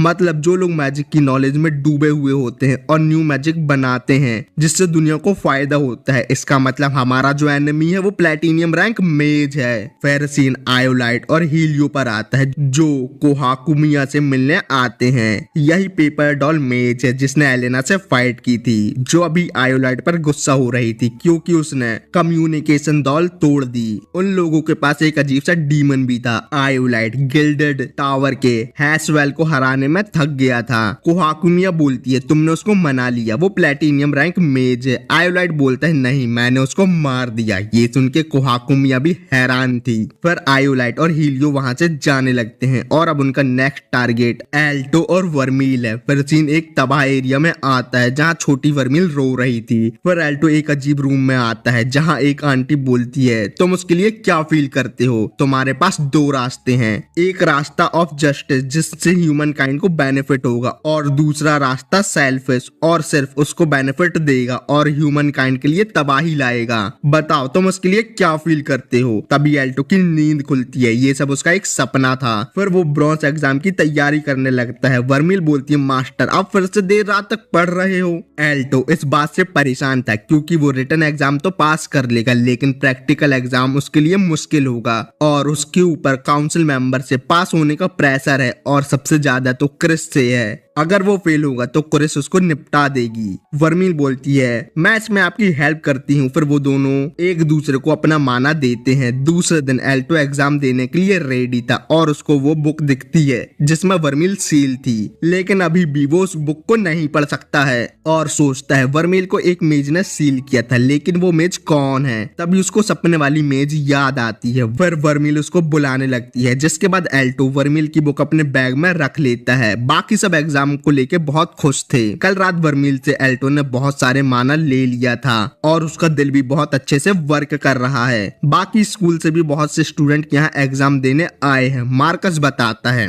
पूरे नेशन से अप्रेंटिस रैंक में ब्रॉन्ज एग्जाम देने आते हैं और एग्जाम फेयर हो इसलिए वो न्यूट्रल जगह पर होता है, और हमारे स्कूल से हर बार 50% स्टूडेंट पास होते हैं, लेकिन बाकी स्कूल से सिर्फ 10% लोग। और हमारा स्कूल बस है जिसमें 4th ईयर में जाने के लिए तुम्हें ब्रॉन्ज रैंक मेज होना जरूरी है। पहला एग्जाम प्रैक्टिकल एग्जाम है। फिर वो लोग एग्जाम देने आते हैं जहाँ बहुत सारे स्टूडेंट थे और वहाँ एक क्रिस्टल था जिसमें आग जल रही। तभी वहाँ उनके टीचर आते हैं। सैरल बताती है ये कर्नल फ्रैंक्स हैं जो डिमोनिक मेज हैं स्पेशल ऑप्स से। फ्रैंक्स बोलते हैं इस बार का टेस्ट सिंपल दिखता है लेकिन है नहीं, तुम्हें अपने माना को क्रिस्टल में डालना होगा जिससे ये आग इंक्रीज होगी। तो तुम लोग अपना पूरा माना डालो आग को इंक्रीज करने के लिए और उसी के हिसाब से तुम्हें मार्क्स मिलेंगे। सभी स्टूडेंट को लग रहा था ये तो बहुत इजी है, लेकिन एल्टो को पता था ये दिखने में इजी है, लेकिन फिर वर्मिल उसको मोटिवेट करती है। पर एक एक करके स्टूडेंट अपना माना क्रिस्टल में डालते हैं लेकिन आग इंक्रीज नहीं होती। कुछ लोग अपने फैमिलियर की हेल्प भी लेते हैं लेकिन कुछ नहीं होता। एल्टो का ग्रुप बोलता है फेरेंक्स सर ने बोला है ये दिखने में इजी है लेकिन है नहीं। नेक्स्ट हमारी लीलिया की बारी थी जो अपनी विंड स्प्रिट को समन करती है। लीलिया को पता चल गया था अपना माना फोकस करके आग में सप्लाई करना है। अगर फोकस हटा तो माना क्रिस्टल में सप्लाई होगा, आग में नहीं, और वो आग को बहुत ज्यादा इंक्रीज कर देती है। ये देख के एग्जाम लेने वाले टीचर भी हैरान थे और बोलते हैं अभी तक की टॉप स्कोरर तुम ही हो। फिर दूसरे स्कूल का एक लड़का आता है जो एल्टो के ग्रुप की बेइज्जती करता है लेकिन आग को बहुत ज्यादा इंक्रीज करता है। जिसके बाद सैरल आती है जो पास हो जाती है। उसके बाद आते हैं अपने मार्कस भैया जो बड़ी मुश्किल से पास होते हैं। लेडी टीचर बोलती है ये स्कूल हर साल के जैसा ही बेस्ट परफॉर्म कर रहा है। फेरेंक्स बोलता है ये इन लोगों का बेस्ट है तो मैं डिसअपॉइंट हूँ इन लोगों से। फिर नेक्स्ट एल्टो आता है। सब लोग बोलते हैं देखो ये अपनी मम्मी को लेके आया है। टीचर को पता था वर्मिल एल्टो की फैमिलियर है, लेकिन फेरेंक्स इतने सालों से ये काम कर रहा है लेकिन उसने भी पहली बार ह्यूमन फैमिलियर को देखा है और उसको भी वर्मिल के बड़े बड़े टैंकर अच्छे लग रहे थे। एल्टो को ये क्रिस्टल नॉर्मल नहीं लग रहा था। इस क्रिस्टल में ऐसा फॉर्मूला का यूज किया गया है माना सप्लाई करने से ज्यादातर माना क्रिस्टल के बाहर चला जाएगा, आग में नहीं। फिर एल्टो क्रिस्टल के पीछे जाता है जहां से माना सीधे आग में जाता है और सर से पूछता है हम पीछे से माना सप्लाई कर सकते हैं कि नहीं, और एग्जाम में किसी भी साइड से माना दिया जा सकता था। फेरेंक्स बताता है इसको देखने के लिए फॉर्मूला और पार की नजर होना बहुत जरूरी है और क्रिस्टल की हर साइड से अलग अलग अमाउंट का माना आग में सप्लाई होता है और पीछे से सबसे ज्यादा माना सप्लाई हो सकता है। और अब एल्टो का पास होना पक्का है, लेकिन वर्मिल बोलती है एल्टो वहां से नहीं यहाँ से सप्लाई करो। एल्टो फिर साइड से माना सप्लाई करता है जिससे क्रिस्टल की आग सिल्वर कलर की हो जाती है। फेरेंक्स हैरान था क्योंकि जहाँ से एल्टो माना सप्लाई कर रहा है वो सबसे हार्ड स्पॉट है और ऐसा वो जानबूझ के कर रहा है। और क्रिस्टल में माना सप्लाई करना एल्टो के लिए इजी है क्योंकि इससे ज्यादा माना तो वर्मिल चूस लेती है। फिर वर्मील बोलती है अब पूरी जान लगा के माना सप्लाई करो और सबका मुंह बंद कर दो। एल्टो इतना सारा माना सप्लाई कर देता है कि क्रिस्टल में क्रैक आने लगते हैं और वो चकनाचूर हो जाता है, जिससे एल्टो की फट जाती है। वो टीचर से क्रिस्टल तोड़ने के लिए माफी मांग रहा था, लेकिन टीचर क्रिस्टल के टूटने से ज्यादा हैरान थे और सोच रहे थे ये टूटा तो टूटा कैसे। एल्टो को लग रहा था वो फेल होने वाला है, लेकिन फेरेंक्स बोलता है तुम बहुत अच्छे नंबर से पास होते हो, लेकिन रिटन एग्जाम भी अच्छे से देना, नहीं तो फेल हो जाओगे। फिर एल्टो वहां से चला जाता है। फेरेंक्स सुट्टा मारते हुए बोलता है क्रिस्टल को गोल्ड रैंक भी ब्रेक नहीं कर सकते और प्लेटिनियम रैंक मेज को भी ऐसा करने में थोड़ी प्रॉब्लम आएगी, और फेरेंक्स यंग मेज को देखने के लिए ही तो ये काम करता है। फिर एल्टो का ग्रुप ब्रेक ले रहा था। एल्टो को क्रिस्टल के पैसे भी नहीं देने होंगे और वो पास भी हो जाएगा। लिलिया बोलती है प्रैक्टिकल एग्जाम ही इतना हार्ड था, कभी किसी ने दोनों एग्जाम में फुल मार्क्स स्कोर किए हैं। सैरल बताती है एक बंदा था जिसने गोल्ड, सिल्वर और प्लेटिनम सभी रैंक में फुल मार्क्स स्कोर किए थे, चाहे वो प्रैक्टिकल हो या रिटन। ये सुन के एल्टो हैरान होता है। वर्मील बोलती है टेंशन क्यों ले रहे हो, तुमको प्रैक्टिकल में फुल मार्क्स मिलेंगे और रिटन एग्जाम में तो तुम अच्छे हो ही, तुम भी दोनों एग्जाम में टॉप करोगे। लिलिया बोलती है टॉप होना हो लेकिन एग्जाम पास होना जरूरी है। फिर नेक्स्ट सीन में एल्टो और वर्मील अपना पुराना काम कर रहे हैं। सच बता रहा हूँ इन दोनों को ये सब करता देख मैं परेशान हो चुका हूँ, वैसे भी ये सब मेरी किस्मत में नहीं है। तो और भी गुस्सा आता है। एल्टो बोलता है हम लोग लेट हो जाएंगे। पर वो दोनों सच में लेट हो गए थे। एग्जाम देने के लिए तुम्हारे पास हॉल टिकट होना जरूरी है। तभी उनके साइड से उनकी बेइज्जती करने वाला स्टूडेंट जाता है और वॉशरूम पर एल्टो के ऊपर गुस्सा हो रहा था। तभी उसके पीछे आयोलाइट आता है और उसको मार देता है क्योंकि आयोलाइट को उसकी हॉल टिकट चाहिए थी। वर्मील एल्टो से एक और किस मांग रही थी। फिर सीन जेसिका और एलेना पर आता है जो तलवारबाजी कर रही थी, जिसमें जेसिका हार जाती है। फिर वो दोनों नहाने आते हैं। जेसिका को वर्मील की डीमन वाली बात पर भरोसा नहीं हो रहा था और ये भी कि एल्टो ने डीमन के साथ कांटेक्ट किया है, और तो और ये कि वर्मील ने अपना दिल एल्टो को क्यों दिया। एलेना बोलती है क्योंकि वर्मील एल्टो से प्यार करती है और एल्टो भी, और सभी लोग इसको मिरेकल बोलते हैं क्योंकि ये सब कभी सच में नहीं होता। रिटन एग्जाम का टाइम हो गया था। एलेना बोलती है इस बार कोई इंसिडेंट ना हो, सब अच्छे से जाए तो अच्छा है। एल्टो और वर्मील लेट हो गए थे क्योंकि वो दोनों अपना काम करने में बिजी थे। फैमिलियर को रिटन एग्जाम में नहीं ले जा सकते थे, तो तब तक वर्मील टाइम पास करेगी। फिर एल्टो अंदर जाके अपनी सीट में बैठता है। फिर कुछ देर बाद वहां आयोलाइट एल्टो के साइड में आता है और उसको बेस्ट ऑफ लक बोलता है। सीन वर्मील पर आता है जो बोर हो रही थी। उसके पास से कुछ टीचर जाते हैं जो बोल रहे थे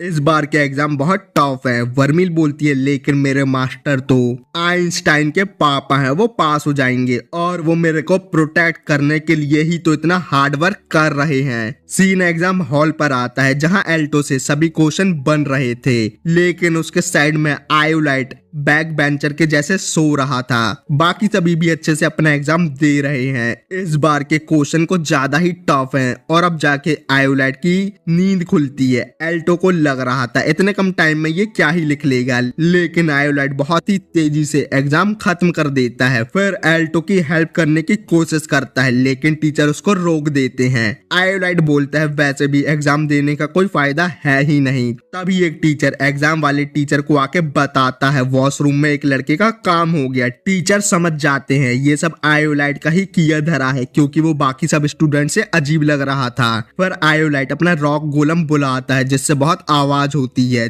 जो फेरेंक्स और वर्मील को भी सुनाई देती है। वर्मील समझ जाती है एल्टो के साथ कुछ हुआ है। एल्टो आयोलाइट से बोलता है तुम कौन हो। आयोलाइट बोलता है मैं तुम्हारा एनिमी हूँ। एल्टो समझ जाता है टीचर ऑब्सीडियन की इसी ने हेल्प की थी। एग्जाम वाला टीचर जो मिलिट्री मेज और लेफ्टिनेंट है वो आयोलाइट को सरेंडर करने को बोलता है, लेकिन आयोलाइट उसका हाथ तोड़ देता है और उसको मारने ही वाला था कि वहां फेरेंक्स गोलम पर अटैक करके उसको बचा लेता है। तभी वहां वर्मील भी आती है और एल्टो के साथ मिलके गोलम पर अटैक करती है, लेकिन इससे आयोलाइट को कुछ नहीं होता। फेरेंक्स बताता है ये आयोलाइट द हेवन विल है, आज तक का सबसे छोटा प्लेटिनियम रैंक मेज। ये एक प्रोटेजी है सैरल इसी बंदे की बात कर रही थी जिसने सभी एग्जाम में टॉप किया है। फेरेंक्स बोलता है तुम ऐसा क्यों कर रहे हो। आयोलाइट बोलता है क्या मैं यहाँ विलन हूँ। आयोलाइट स्ट्रॉन्ग था इसलिए उसको किसी भी हॉस्टेज की जरूरत नहीं थी। लीलिया एल्टो की हेल्प करना चाहती थी लेकिन गार्ड उसको ऐसा करने से रोक रहे थे। फिर आयोलाइट अपने गोलम से तोप निकालता है और फायर कर देता है। बाहर लीलिया एल्टो के पास जाने की जिद कर रही थी। फिर वहां कुछ और मेजेस आते हैं। ये देख के लीलिया अंदर भाग जाती है और मेजेस भी उसके पीछे जाते हैं लेकिन वो सब वापस आ जाते हैं। वहां हीलियो ने अपनी स्पेल कास्ट थी जिससे ये सब हो रहा था। एल्टो और बाकी लोग किसी और ही डायमेंशन में थे और अंदर सभी लोग आयोलाइट के अटैक से बच रहे थे और उस पर अटैक भी करते हैं लेकिन इसका कोई फायदा नहीं था। आयोलाइट बहुत सारे अटैक करता है जिससे सब लोग बहुत पिट जाते हैं और आयोलाइट के पास अब वर्मील भी थी। आयोलाइट सोच रहा था इस डीमन को तो कोहाकुमी और बाकी लोग बड़े आराम से पकड़ लेते। एल्टो उठता है और बहुत ही ज्यादा गुस्सा होता है। एल्टो से गोल्डन माना के साथ साथ सिल्वर माना भी निकल रहा था। गोल्डन माना डीमन का होता है और एल्टो अपना क्रिस्टल अटैक करके गोलम को खत्म कर देता है और वर्मील आजाद हो जाती है। ये सब देख के इयोलाइट हंसने लगता है और 2 गोलम और बनाता है जिसको भी एल्टो खत्म कर देता है। ये सब एल्टो वर्मील को प्रोटेक्ट करने के लिए कर रहा है और अपनी फुल पावर से आयोलाइट पर अटैक करता है लेकिन आयोलाइट के अटैक से एल्टो कुछ नहीं कर पाता और पकड़ा जाता है। ये अटैक आयोलाइट के गोलम नाइट ने किया था। आयोलाइट एल्टो के पास आता है और उसको देखते हुए बोलता है ये लोग तो मैं नहीं समझ पाए छी। एल्टो पूछता है तुम वर्मील से चाहते क्या हो। फिर आयोलाइट वही विलन वाली बातें बोलता है हम लोग दुनिया खत्म करना चाहते हैं जिसके लिए हमें सभी डीमन की पावर की जरूरत है और वैसे भी डीमन कौन से अच्छा है। ये सब सुनने के बाद एल्टो आयोलाइट पर अटैक कर देता है लेकिन वो एल्टो को नीचे पटकता है। ये सब देखने के बाद वर्मील अपने डीमन फॉर्म में आके आयोलाइट पर अटैक करती है लेकिन आयोलाइट अपनी पावर से वर्मील को जंजीर से पकड़ लेता है और एक चाबी यूज करता है जिससे वो बेहोश हो जाती है और उसके पास जाने लगता है लेकिन एल्टो उसका पैर पकड़ता है और बोलता है मैं हूँ वर्मील का मास्टर। आयोलाइट अपने गोलम नाइट से एल्टो पर अटैक करता है लेकिन एल्टो का बैग ग्लो करता है और अटैक को ब्लॉक कर देता है। फिर बैग से वर्मील जिस बुक में सील थी वो बुक आके ओपन होती है जिससे एल्टो से सपने में मिलने वाली आंटी मेज आती है। ये आंटी मेज ऑफ बिगिनिंग है और पहली मेज जिसने मैजिक को गहराई से पढ़ा है और इसी मेज ने वर्मील को सील किया था। आयोलाइट बोलता है बुक से पुरानी मेज आई है और वैसे तुम जिंदा तो लग नहीं रही। ये मेज की मेमोरी है जो उसने वर्मील को सील करते टाइम बुक में डाली थी ऐसी सिचुएशन में काम आने के लिए और वर्मील ने ही मेज से अपने आप को सील करने को बोला था। एल्टो को याद आता है वर्मील ने बताया था वो इसलिए सील थी क्योंकि उसने बहुत बुरा काम किए थे और वर्मील के पास आती है और बताती है वर्मील अपने ही मेमोरी में ट्रैप है जो वो याद करना नहीं चाहती और एल्टो से बोलती है वर्मील को तुम वैसे ही ट्रीट करोगे जैसे तुम उसकी मेमोरी जानने से पहले करते थे।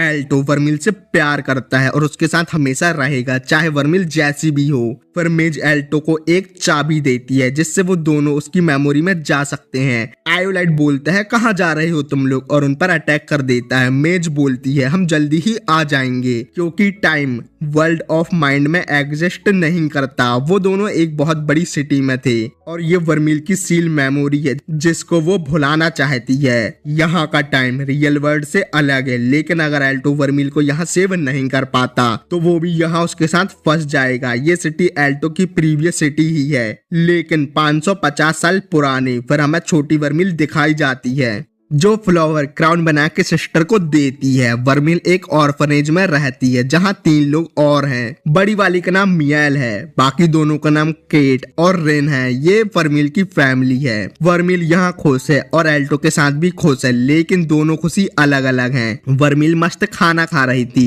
लास्ट अच्छी मेमोरीज वर्मील की यही है जो उसको याद है और ऑर्फनेज में वो कैसे आई वो पता नहीं। फिर सिस्टर को पता था वर्मील एक डीमन है। वर्मील बोलती है सिस्टर आप तो भगवान की दोस्त हो और डीमन उनके दुश्मन, तो आप मेरे साथ इतने अच्छे क्यों हो। सिस्टर बोलती है क्योंकि हम सब एक फैमिली हैं। सिस्टर को बस पता था वर्मील एक डीमन है और किसी को नहीं। एल्टो बोलता है सब इतना अच्छा चल रहा था तो वर्मील ने अपने आप को सील क्यों किया। फिर नेक्स्ट सीन में कुछ बच्चों को पता चल गया था वर्मील डीमन है तो वो उसको पत्थर मार रहे थे। तभी वहां मियाल वर्मील को आके बचा लेती है लेकिन उसको भी अभी पता चलता है वर्मील डीमन है। ये सब देख के वर्मिल उससे सॉरी बोलती है। मियल वर्मिल को गले लगाते हुए बोलती है डरो मत, मैं तुम्हें प्रोटेक्ट करूंगी क्योंकि मैं तुम्हारी बड़ी बहन जो हूँ। फिर पूरी सिटी को पता चल गया था वर्मिल डीमन है, तो वो सब चर्च में आके पत्थर मार रहे थे। वर्मिल बहुत डरी हुई थी तो सिस्टर बोलती है तुम बहुत अच्छी और प्यारी लड़की हो, गॉड हमें सेफ रखेंगे। फिर कुछ टाइम बाद सिटी में प्लेग फैल गया था जिससे बहुत लोग मारे गए और सबको ऐसा लग रहा था इस सब की जिम्मेदार वर्मिल है क्योंकि वो एक डीमन जो है। सिस्टर बाहर आके सबको बताती है यहाँ से जाओ, वो एक अच्छी लड़की है, भगवान तुम्हें माफ कर सकते हैं लेकिन मैं नहीं। अंदर वर्मिल बाहर आने के बारे में सोच रही थी। मियल वर्मिल से बोलती है तुम यहाँ से भाग जाओ, सिटी के बाहर हम फिर से मिलते हैं और फिर से एक फैमिली की तरह रहेंगे। मैं बड़ी बहन हूँ, मुझे इन दोनों को प्रोटेक्ट करना होगा क्योंकि कैट और रेन नहीं भाग सकते जितना जल्दी तुम भाग सकती हो। और रोते हुए बोलती है मैं तुम्हें प्रोटेक्ट नहीं कर पाई, सॉरी क्योंकि मैं कमजोर हूँ। फिर वर्मिल भी जाने के लिए मान जाती है। फिर वो वहां से भागने लगती है लेकिन गिर जाती है। सभी लोग वर्मिल को ढूंढ रहे थे और बोलते हैं हम चर्च वालों को टॉर्चर करते हैं कि बताओ डीमन कहाँ गई। ये सुन के वर्मिल चर्च जाने वाली थी क्योंकि उसके जाने से सिस्टर और बाकी सबको कुछ नहीं होगा। लेकिन जैसे ही वो चर्च आती है उसको दिखता है कि सिस्टर और बाकी सबको टॉर्चर करके निपटा दिया गया है। ये सब देख के वर्मिल बहुत ज्यादा रोने लगती है लेकिन सिटी के लोग इतने में ही नहीं रुके थे, वो अब भी वर्मिल को मारना चाहते थे। वर्मिल सिस्टर और बाकी सब बारे में सोच रही थी और धीरे धीरे पहली बार अपने डीमन फॉर्म में ट्रांसफॉर्म होती है और पूरी सिटी को तबाह कर देती है और रो रही थी। मेज बताती है अभी से 200 साल बाद वर्मिल सील होगी लेकिन तब तक पूरी दुनिया उससे डरती रहेगी और उसको विपत्ति मानती रहेगी। और यहाँ से ही उसकी लोनली लाइफ की शुरुआत हुई थी। डीमन काइंड में भी वर्मिल बहुत ही ज्यादा पावरफुल है, बताओ अभी भी तुम उसके साथ रहोगे। एल्टो वर्मिल के पास जाता है और बोलता है तुमने बहुत कुछ सहा है। वर्मिल को पता था उसने ऐसा कुछ कर दिया है जिससे अब कोई भी उससे प्यार नहीं करेगा। एल्टो वर्मिल को गले लगाते हुए बोलता है मैं हूँ तुम्हारे साथ। वर्मिल फिर बड़े फॉर्म में आती है और बोलती है एल्टो मैंने सबको मारा है, अगर ये बात किसी को भी पता चलेगी तो कोई भी मेरे से प्यार नहीं करेगा, मैं एक डीमन के अलावा कुछ नहीं। एल्टो बोलता है ऐसा कुछ नहीं है, मैं हूं ना, और तुम्हारी फैमिली भी तुमसे नफरत नहीं करती। तुम दुनिया की सबसे बड़ी विपत्ति हो या कुछ और, दुनिया मेरे खिलाफ ही क्यों ना हो जाए लेकिन मैं तुम्हें कभी अकेला नहीं छोड़ूंगा। और वर्मिल को वो बोलता है जो आज तक मुझे किसी ने नहीं बोला। वो आई लव यू बोल के उसको किस करता है जिससे आयोलाइट की जंजीर टूट जाती है और वो दोनों रियल वर्ल्ड में आ जाते हैं। आयोलाइट बोलता है तुम लोगों ने मेरा मिथिक आइटम तोड़ दिया, कोई नहीं अब बैटल करने के लिए रेडी हो जाओ। फिर आयोलाइट अपने गोलम नाइट को और भी पावरफुल बना लेता है और बोलता है तुमने इसकी मेमोरीज तो देख ली ना, ये डीमन है और क्या कर सकती है, ये इतनी पावरफुल है कि ये दुनिया को तबाह नहीं खत्म ही कर दे। ये एक विपत्ति है और सबसे पावरफुल डीमन भी, इसलिए हम लोग इसकी पावर से दुनिया को खत्म करना चाहते हैं। अब एल्टो को फर्क नहीं पड़ता वर्मिल कौन है और वो क्या कर सकती है, वो बहुत अच्छी है और सबको मारने के बाद रो रही थी और अब एल्टो वर्मिल के साथ है। ये सब देखने के बाद आयोलाइट अपना अटैक करता है। वर्मिल और एल्टो भी अपना कंबाइंड क्रिस्टल अटैक करते हैं। पूरी सीरीज में इसने सिर्फ क्रिस्टल अटैक किया है और कुछ नहीं। एल्टो का क्रिस्टल अटैक आयोलाइट के अटैक के साथ साथ उसके गोलम नाइट को भी खत्म कर देता है, जिसको देख के आयोलाइट खुद हैरान था। फिर आयोलाइट अपना सबसे पावरफुल अटैक करने वाला था लेकिन हीलियो वहां के आयोलाइट को चलने को बोलती है क्योंकि बाहर बहुत सारे लोग आ गए थे। एल्टो समझ जाता है हीलियो भी प्लेटिनियम मेज है और आयोलाइट से पूछता है तुम्हारा गोल क्या है। आयोलाइट बोलता है हमारी फाइट अभी खत्म नहीं हुई, इस बार मैं तुम्हें जीतने दे रहा हूँ लेकिन नेक्स्ट टाइम हरा दूंगा, और वहां से चला जाता है। उस आंटी मेज का नाम फातिमा है जो वर्मिल की पुरानी दोस्त है और बोलती है एल्टो वर्मिल के साथ मरते दम तक हमेशा रहना, एक दिन पूरी दुनिया तुम्हारे खिलाफ हो जाएगी, क्या तुम उसके लिए रेडी हो।